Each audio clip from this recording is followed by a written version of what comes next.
आते हैं आईएम प्रदेश सचिव परवेज नियामी साहब। परवेज नियामी साहब से सीधे रूबरू होते हैं। परवेज नियामी साहब, लोकसभा चुनाव का बहुत ही कम दिन बचे हैं, इसके बारे में आप क्या कहेंगे?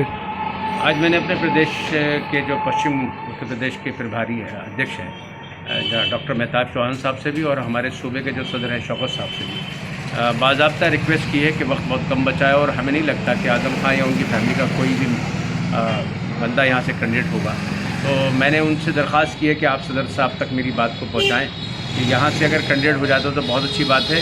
और इस वक्त हम तकरीबन 5 साल से यहाँ के गठबंधन नियामी साहब, समय कम है, तैयारी ज़्यादा है, कैसे आप इसको पूर्ण करेंगे अगर आपको टिकट मिल भी गया तो? आप करीब आ जाए।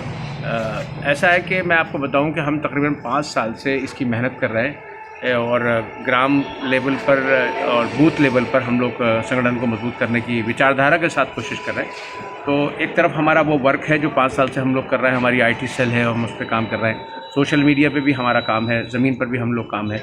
वक्तन फ़वक्तन जो समाज की जो मुद्दे हैं, चाहे वो लाइट का मसला हो, चाहे वो बेरोज़गारी का मसला हो, चाहे वो अस्पतालों में जो अनियमितताएँ हैं उसका मसला हो, हम लोगों की उठाते रहते हैं। तो हमें उम्मीद है कि हम जब लोगों के पास जाएंगे और अपनी बातें रखेंगे और उनसे हम पहले से टच में हैं, तो ये सारी चीज़ें हमें आने वाले इलेक्शन में फ़ायदा पहुँचाएंगी। आपको कब तक आश्वासन मिला कि कब तक यहाँ का सीट क्लियर हो आज जाएगी? मेरी सिर्फ अपने सूबे के जो सदर हैं शौकत साहब से बात हुई है। उन्होंने मुझसे कहा कि आपकी बात को इंशाल्लाह सदर असद ओवैसी साहब तक वो पहुँचाने की कोशिश करेंगे।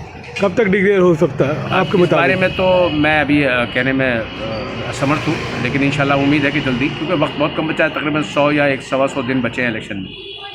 धन्यवाद।